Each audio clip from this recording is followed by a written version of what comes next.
Average variable cost का क्या role है, कहाँ पर इसका यूज करते हैं? एबीसी का, जो हमारा एबीसी है, इसका कहाँ यूज करते हैं, किस पॉइंट पर शट डाउन के समय यूज करते हैं?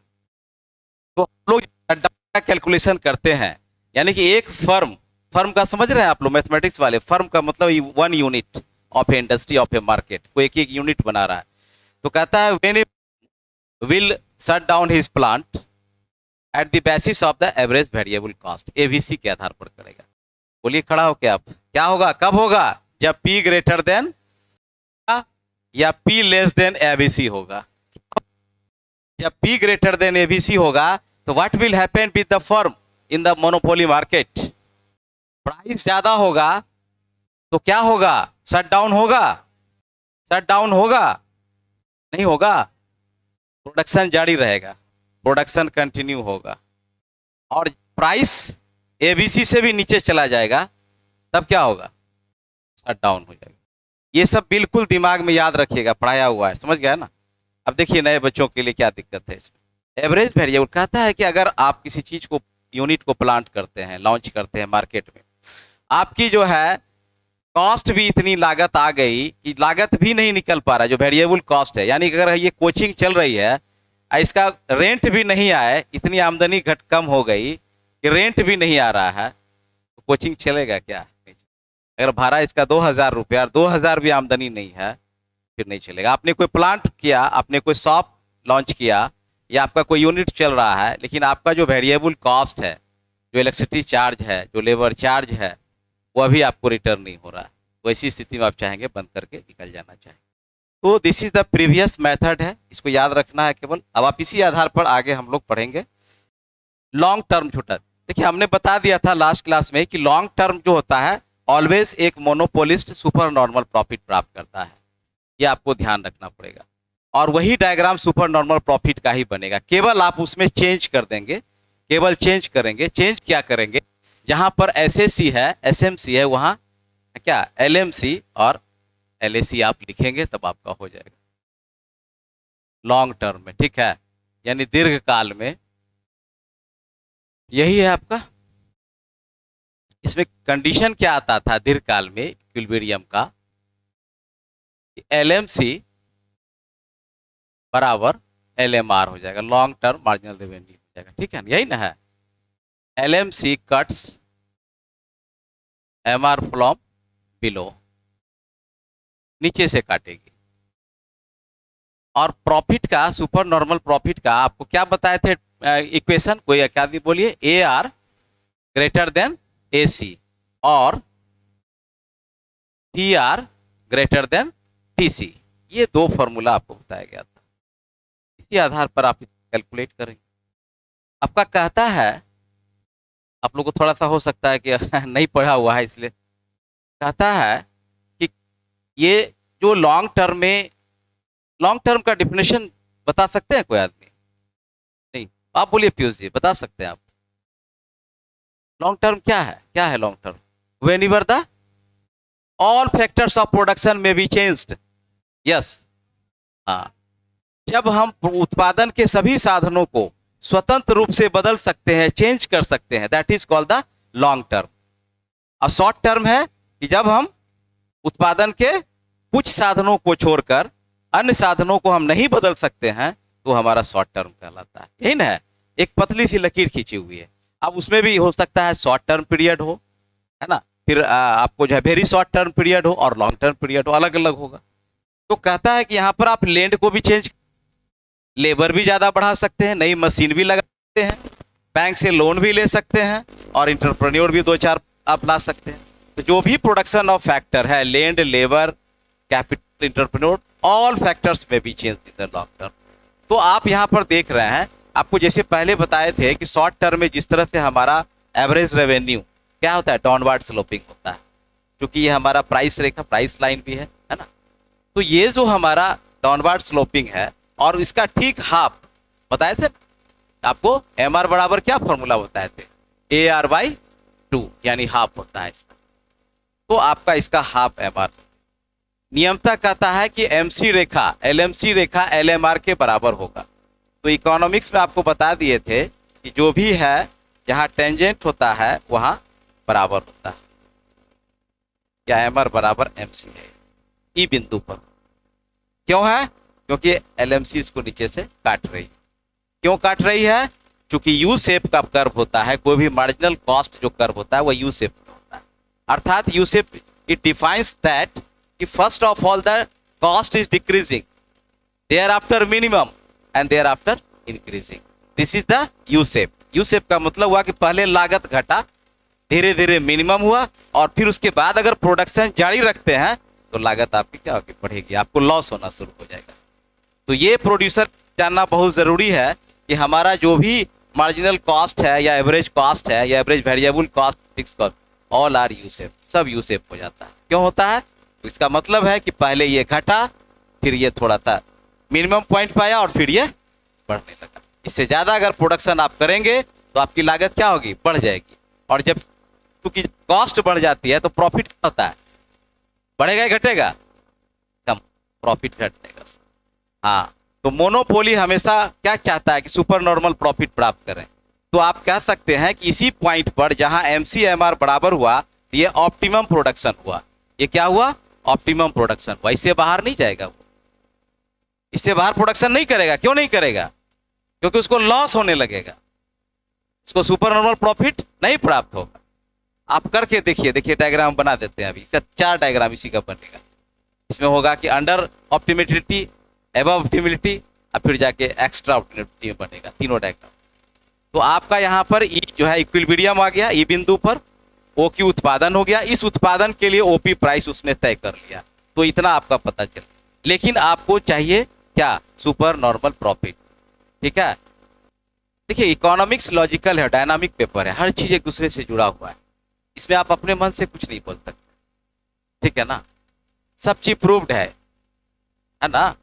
ह्यूमैनिटीज पेपर ये पहला पेपर है जिसमें नोबेल प्राइज दिया जाता है। इसको एज ए मैथमेटिक्स ट्रीट किया जाता है। आज भी नोबेल प्राइज इसे मिल रहा है ना। डायनामिक है, ये सब चीज लॉजिकल प्रूव है। कहीं अपने मन से आप थ्योरी में कुछ नहीं लिख सकते, है ना? आपको जब परफेक्ट कंपटीशन पढ़ा रहे तो उसे बताए थे कि नॉर्मल प्रॉफिट प्राप्त होता है। क्यों होता है? क्योंकि वहां फ्री एंट्री और एग्जिट है। फर्म स्वतंत्र रूप से आ सकता है, हाँ, और स्वतंत्र रूप से बाहर जा सकता है। अगर एक फर्म सुपर नॉर्मल प्रॉफिट प्राप्त कर रहा है तो उनसे टेम्पटेटेड होकर दूसरा फर्म आके उसके बगल में दुकान लगा देगा, प्लांट लगा देगा। तो जैसे ही मार्केट में सप्लाई बढ़ जाएगा तो प्राइस क्या होगा? कम हो जाएगा। और प्राइस जब कम होगा तो सेल कम होगा, और सेल कम होगा तो रेवेन्यू कम होगा, रेवेन्यू कम होगा तो फिर धीरे धीरे क्या होगी? इसकी सुपर नॉर्मल प्रॉफिट घटकर नॉर्मल। लेकिन मोनोपोली में हमेशा सुपर नॉर्मल प्रॉफिट होता है। क्यों? क्योंकि वहां कोई फर्म नहीं आता है, कोई नया फर्म नहीं आता है, अकेले है, वह सिंगल सेलर है, अकेले मालिक है। उसका जितना मन है उतना सप्लाई करेगा और जो मन है वो प्राइस लेगा। तो जब कोई कंपटीशन ही नहीं है, थ्रेट ही नहीं है, तो फिर प्रॉफिट उसकी घटने की बात कहां से आएगी? यही रीजन तो बताना था आपको, केवल इतना ही लॉजिकली यही प्रूव। कॉशस, वेरी कॉशस, याद रखिए।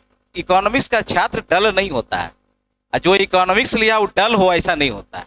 अगर ले लिए तो फास्ट होना ही होना है, क्योंकि ये सब्जेक्ट रिक्वायर करता है, इसमें लेबर खोजता है ना? हिस्ट्री नहीं है कि आप रट लिए, हिंदी साहित्य नहीं है कि पढ़ लिए कबीर तुलदास तुलसीदास पढ़ के चले गए, नहीं है। इसमें बहुत चीज इंटरैक्ट है, बहुत डायनामिक है। तो आपको बता रहे थे कि इसमें सुपर नॉर्मल प्रॉफिट प्राप्त होगा किसको? मोनोपोली को, एक अधिकारी को। लॉन्ग टर्म में भी, शॉर्ट टर्म में तो होगा ही, लॉन्ग टर्म में होगा हमेशा, ऑलवेज। कभी इसकी प्रॉफिट नहीं घटेगी क्योंकि कोई न्यू फर्म नहीं आएगा। क्लियर है? दूसरा चीज है, दूसरा कारण है कि इसका जो एवरेज, आशीष कौन है भाई? म्यूट कीजिए। क्यों आप लोग का वॉइस क्लियर होता है? पढ़ा, क्लास चल रही है, सेंसिटिव क्लास चल रही है, आप लोग मजाक समझ लिए हैं क्या? तो आखिर इसको क्यों सुपर नॉर्मल प्रॉफिट प्राप्त होगा? क्यों होगा? क्योंकि यहां कोई नया फर्म नहीं आएगा, नंबर 1। नंबर 2, इसकी जो डिमांड लाइन है, चूंकि यही एआर लाइन को बोला जाता है, याद रखिएगा। Average revenue equals to price equals to demand line, क्योंकि डिमांड लाइन भी डाउनवर्ड स्लोपिंग होती है, पता है आपको? बताया ही। तो चूंकि इसकी डिमांड लाइन जो है वह क्या है, इलास्टिक है या इन इलास्टिक है या लेस इलास्टिक है, यानी कि क्या है, इन इलास्टिक है, लेस इलास्टिक है, बहुत कम है, इसमें इलास्टिसिटी नहीं है। अब इसको देखिए बता देते हैं, इसको समझ लीजिए, नए बच्चे हैं आप लोग, इतना देर से सोच के बोले थे। ये परफेक्ट कंपटीशन में है, ये जो डिमांड रेखा है, या सॉरी ये जो रेखा, ये जो हमारा ये है, ये क्या है, ये ओ एक्स का क्या है, ये हॉरिजेंटल है, ये हॉरिजेंटल है, अर्थात इसमें क्या हो रहा है, प्राइस का कोई इफेक्ट नहीं हो रहा है, प्राइस कांस्टेंट है, प्राइस कांस्टेंट है, ठीक है। अब आइए इसको चेंज कर दीजिए थोड़ा सा, ये क्या हो गया, डाउनवर्ड हो गया, अर्थात इसमें क्या आ गई, इसमें क्या आ गई, इलास्टिसिटी थोड़ी कम हो गई, थोड़ी कम हो गई इलास्टिसिटी। अर्थात क्या होगा, अगर एक उत्पादक मूल्य में परिवर्तन करेगा तो उसके मांग पर असर पड़ जाएगा। देखिए देखिए यहां मूल्य रखा P1 तो इतना डिमांड था Q1, और जब मूल्य घटाया P2 तो डिमांड बढ़ के बहुत ज्यादा चला गया, आगे बढ़ गया। यहां पर कुछ भी रखेगा P तो इतना ही डिमांड होगा, Q1 Q2 Q3 Q4। Basic बता रहा हूं आप लोग के लिए, लोग को पढ़ाया हुआ है, क्लियर है ना। अब देखिए इस रेखा को पुनः हम नीचे कर देते हैं। अब बताइए यहां से P है, ठीक है। अब देखिए क्या होगा इसका असर, अगर ये P रखा यहां प्राइस तो Q1 हुआ, फिर थोड़ा सा क्या था, थोड़ा सा बढ़ा, Q2 हुआ, फिर थोड़ा सा क्या, थोड़ा सा बढ़ा, Q3 हुआ। इसके तुलना में देखिए कितना अंतर है। हाँ, ये है परफेक्ट कंपटीशन, ये है मोनोपोलिस्टिक कंपटीशन, और ये है मोनोपोली। क्लियर हो रहा है ना। तो यहां पर जितनी रेखा खड़ी होगी, स्टीपर होगी, इलास्टिसिटी क्या होगी, कम होती जाएगी, कम होती जाएगी, ठीक है ना, वो कम होती जाएगी।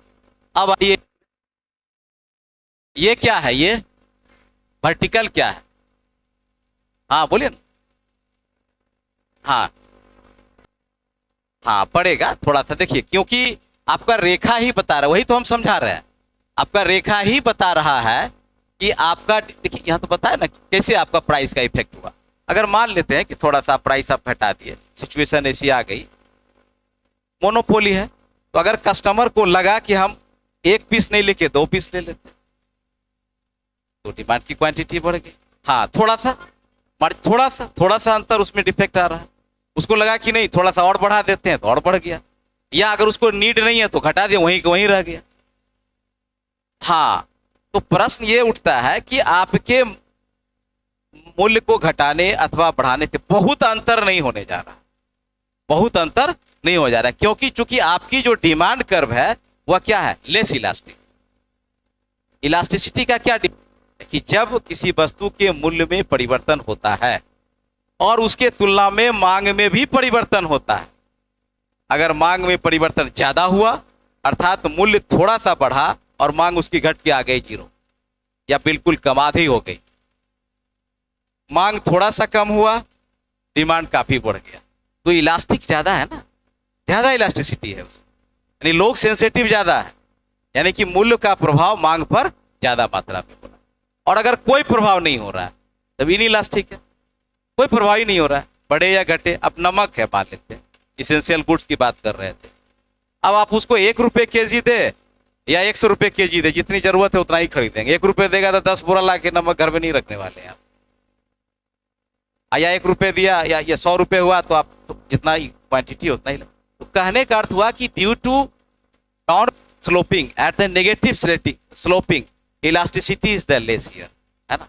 और जब इलास्टिसिटी लेस है तो ऐसी स्थिति में एक मोनोपोली प्राइस के प्रति ज्यादा सेंसिटिव नहीं होता है, उसको पता है कि 2 रुपए 1 रुपए घटाएंगे तो बहुत मेरा होने वाला नहीं है। एक तो हम खुद मोनोपोली है, कोई न्यू फर्म का कंपटीशन या थ्रेट है नहीं हमारे पास, और प्राइस को हम क्यों फ्लक्चुएट करें ज्यादा, क्या फर्क पड़ जाएगा उससे, हमारा उतना ही हमारा, लोग जाएगा कहां, नहीं समझे, प्रश्न है कि लोग जाएगा कहां, because there is no any close substitute in the market, कोई क्लोज सब्स्टिट्यूट नहीं है, तो आपको विकल्प नहीं है तो आप हार पड़ जाएंगे, आप किसी तरीका जाएंगे। तो हम इसको क्या करेंगे, यहां पर क्या करेंगे, एवरेज वेरिएबल कॉस्ट लेंगे, या क्या लेंगे हम, वेरिएबल कॉस्ट लेंगे, एवरेज कॉस्ट लेंगे, एवरेज कॉस्ट और एवरेज वेरिएबल कॉस्ट के सहायता से हम पता कर पाएंगे कि इसमें इसको कितना लाभ या क्या हो रहा है। तो क्या कह रहा है, यहाँ कह रहा था कि आपका क्या होगा, ए आर ग्रेटर देन होगा AC से। देखिए ए आर रेखा ये और AC रेखा, ए आर ऊपर होगा और ए आर क्या होगा, नीचे होगा, तो ले लीजिए नीचे। और आपको बताए थे कि इसमें जो है सेक, तो ये जो बिंदु आपका कटा, मान लिए ए था, यहाँ बी पे कटा और यहां से लाइन खींच देंगे तो आपका AC पॉइंट। तो ये एरिया जो बता रहा है, this is the super normal profit. क्यों बता रहा है, इसको आप देखेंगे, क्योंकि यहाँ पर जो प्रति इकाई पर यूनिट जो इसका कॉस्ट है, क्योंकि कॉस्ट रेखा यहां से इसको टेंजेंट करके निकली है इस एरिया से, तो BQ कॉस्ट हो गया और इसका जो AR हो गया AQ हो गया। तो AQ में अगर BQ डिडक्ट करते हैं तो हमारा AB आ जाता है। क्लियर है यहां तक? तो आप ये जो है बल दिखाना है आपको और इस आधार पर आपको। क्लियर है? ये दो चीज खाली ध्यान रखिए, long term marginal cost, long term average cost. इसका लिख लेंगे कि लिखना पड़ेगा? अरे लिख लीजिएगा, इसमें कुछ है नहीं, इसी में फंसते। तो लिखिए पर यूनिट एवरेज कॉस्ट। देखिए ये जो हमारा प्रोडक्शन लाइन है, इसको प्राइस लाइन भी बोला जाता है, क्योंकि दोनों इक्विवेलेंट है। ये OP बोले या QA बोले बराबर है। तो ये जो हमारा कॉस्ट लाइन इसको टच करके निकला B पॉइंट पर, इस प्रोडक्शन लाइन को, तो हमारा हो गया AC बराबर B। उसी तरह पर यूनिट एवरेज रेवेन्यू, ये हो जाएगा हमारा, देखिए ये AR रेखा है, यहाँ इस बिंदु पे टच कर रही है, तो यहां से यहां जो है एवरेज रेवेन्यू है, ये इनकम आ रहा है, इतना इनकम हो रहा है इसमें, औसत आय हो रही है AQ। तो अभी आपको बताए थे प्रॉफिट बराबर हो जाएगा AR माइनस AC। तो AR है AQ और AC है आपका BQ।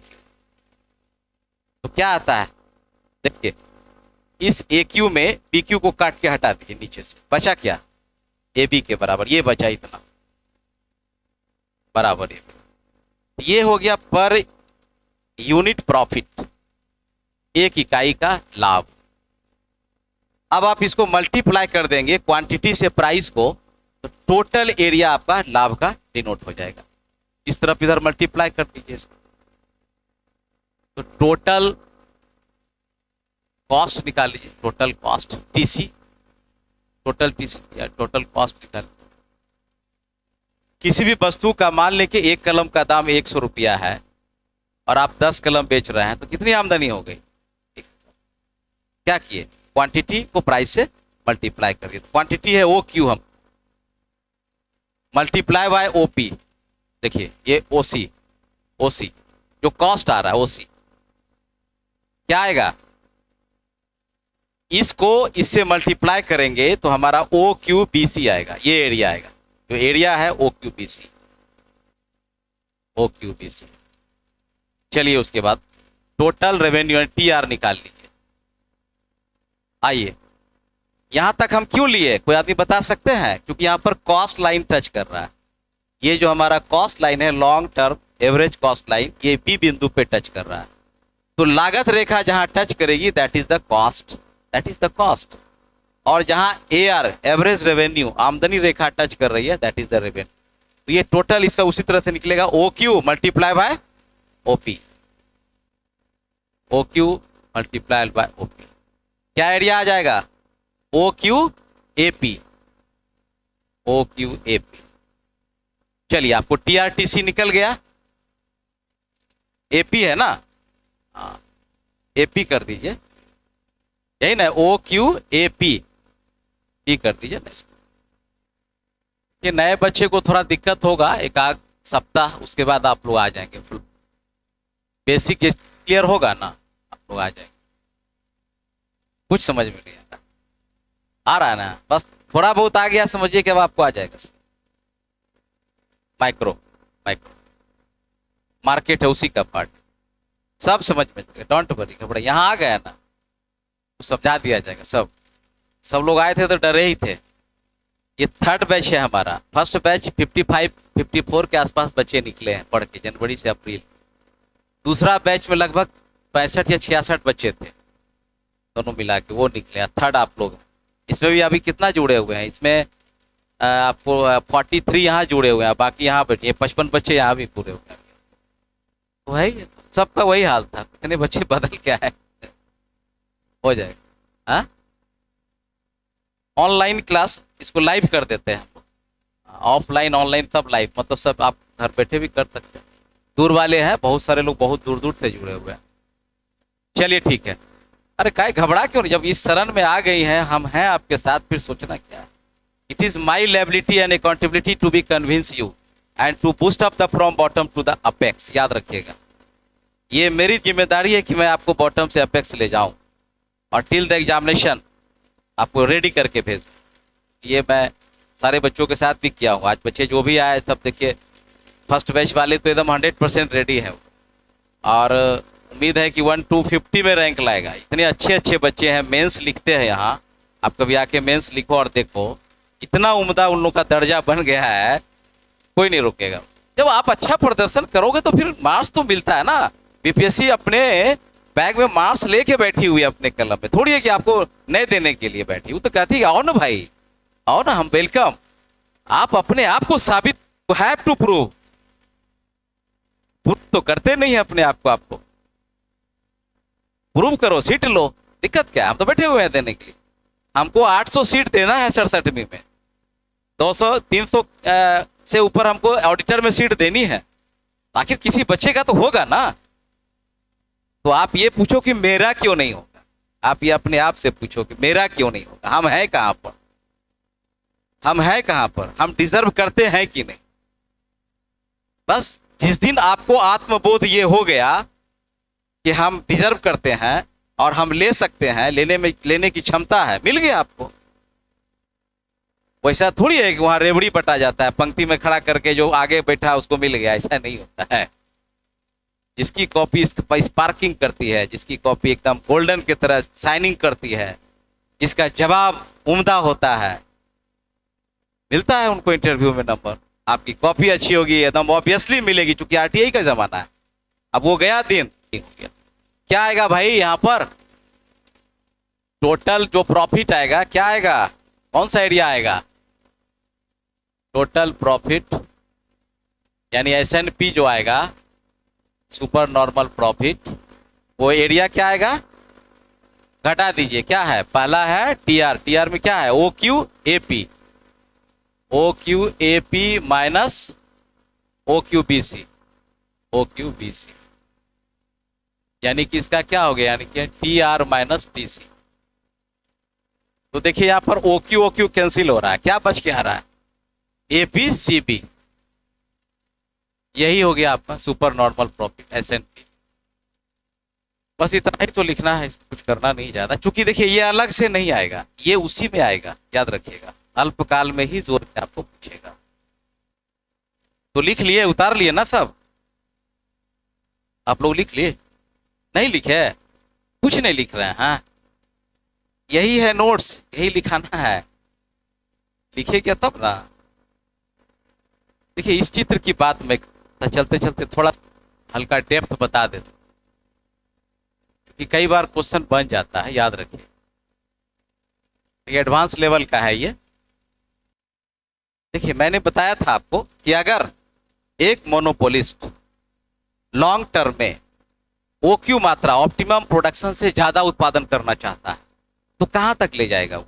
आइए देखिए, ये जो एवरेज कॉस्ट रेखा है ये इस बिंदु को यहाँ डाउनवर्ड में ही काट लेती है, ये बिंदु पर बी पर और ये जो सी पर यहीं पर काट लेती है, ठीक है ना, काटती है। लेकिन अभी भी इसका डाउनवर्ड स्लोपिंग नीचे है, थोड़ा सा और नीचे लेना पड़ेगा, याद रखिए। देखिए अब बता समझाने के लिए थोड़ा सा और नीचे कर दे रहे हैं, ठीक है, हड़बड़ाइएगा नहीं, चित्र थोड़ा बड़ा बनेगा, छोटा बना दिया ना इसलिए समझ में नहीं आ रहा, थोड़ा सा अंतर आ रहा है, देख लीजिए, केवल समझने के लिए देख लीजिए, आ जाएगा, हो जाएगा, समझ में आ जाएगा।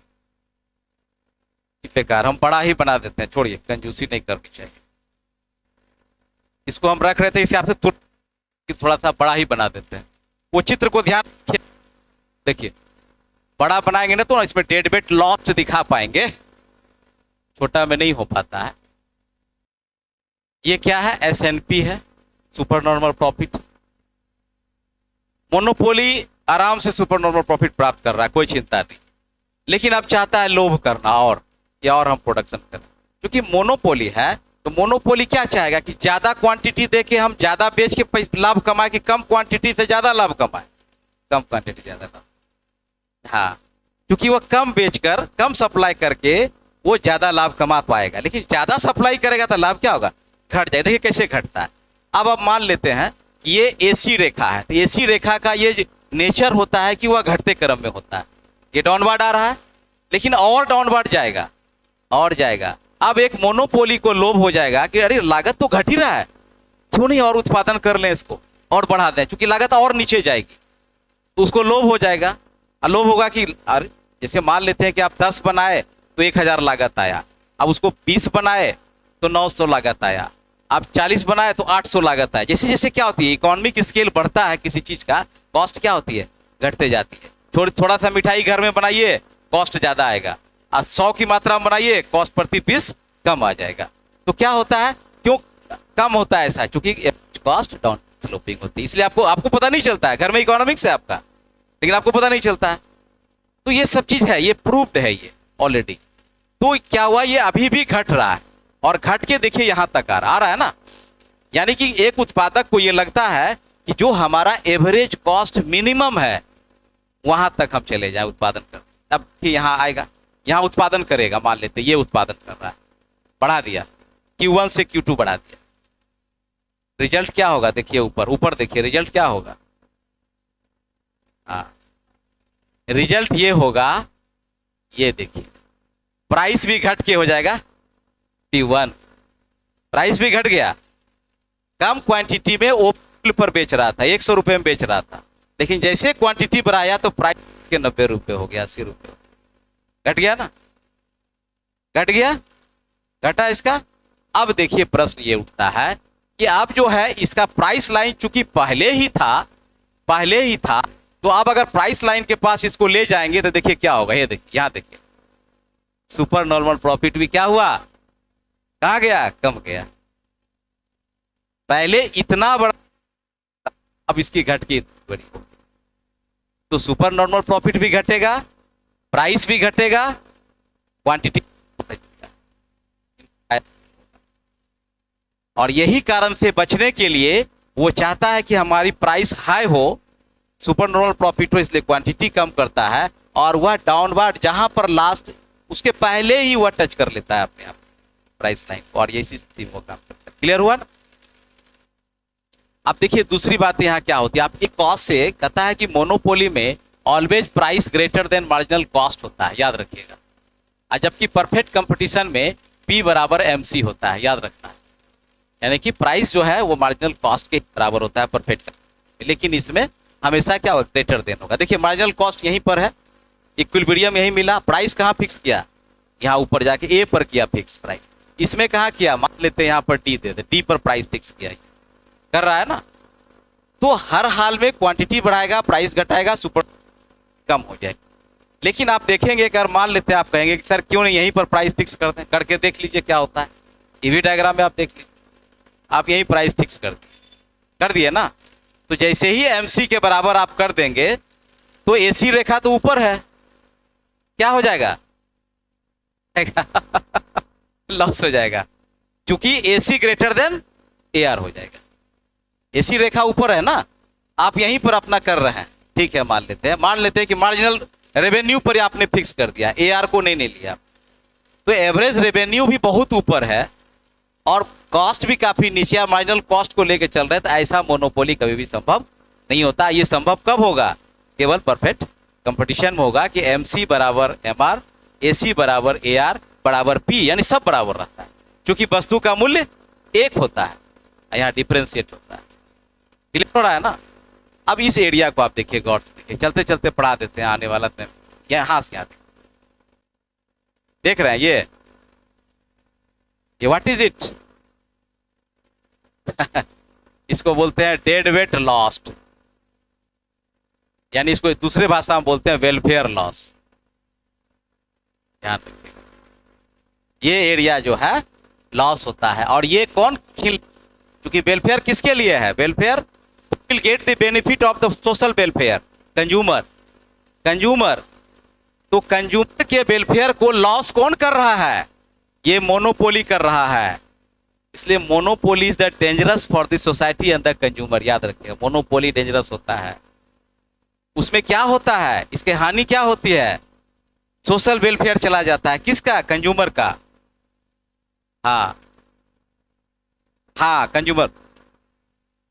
तो ये जो बचत जब चला जाता है, ये देखिए इतनी प्राइस ले रहा है, यानी यहां तक का पूरा एरिया कवर कर रहा है। अगर यहां रखेगा तो कंज्यूमर को इतनी बेनिफिट मिलेगी ना। यहां अगर यहां दाम रखता, यहां प्राइस रखता, तो ये पूरा एरिया किसको मिलता है? कंज्यूमर को लाभ होता। लेकिन कंज्यूमर को लॉस हो रहा है। इसलिए कहता है कि monopoly is that period where the exploitation of a consumer, वहां कंज्यूमर की शोषण होती है, क्योंकि आपसे मनमाना कीमत लिया जाता है। तो जैसे ही आपसे मनमाना प्राइस ली जाएगी तो आपका सरप्लस क्या होगा? पैसा तो आपको चला जाएगा ना कीमत में। हाई प्राइस जो इन्फ्लेशन होता है वो सेविंग को खा जाता है, आपके बचत को खा जाता है। आप देखिए ना, 50,000 रुपए ऑक्सीजन का सिलेंडर बिका था कोविड काल में। क्या था? ये एक्सप्लॉयटेशन था कंज्यूमर का, जिसकी 5,000, 4,000, 3,000 कीमत थी। तो ये this is the dead weight lost, ये होता है। ये मोनोपोली में ही पार्ट है, याद रखिए। आप पूछेगा, आपसे एक सवाल बना देगा कि आप बताइए कि मोनोपोली में डेड वेट लॉस्ट किस कंडीशन पर होता है, ये किसका होता है, क्यों होता है? अब नंबर 1, क्योंकि सेलर एक है, प्राइस हाई होता है। अगर परफेक्ट कंपटीशन से हम तुलना करेंगे तो हम देखेंगे कि परफेक्ट कंपटीशन में मार्जिनल कॉस्ट के बराबर प्राइस रखी जाती है, ताकि कंज्यूमर को अपना मिनिमम बेनिफिट मिलता रहे। लेकिन यहाँ ऑलवेज जो है मार्जिनल कॉस्ट से ऊपर, काफी ऊपर, मार्जिनल कॉस्ट यहाँ है लेकिन यहाँ प्राइस रख रहा है, काफी ऊपर प्राइस फिक्स करता है, जिससे कंज्यूमर का सारा वेलफेयर सरप्लस को क्या करता है? एक मोनोपोली लेकर चला जाता है। This is the called dead weight lost. ठीक है, यही डेड वेट लॉस्ट है। क्लियर हो गया? चलिए।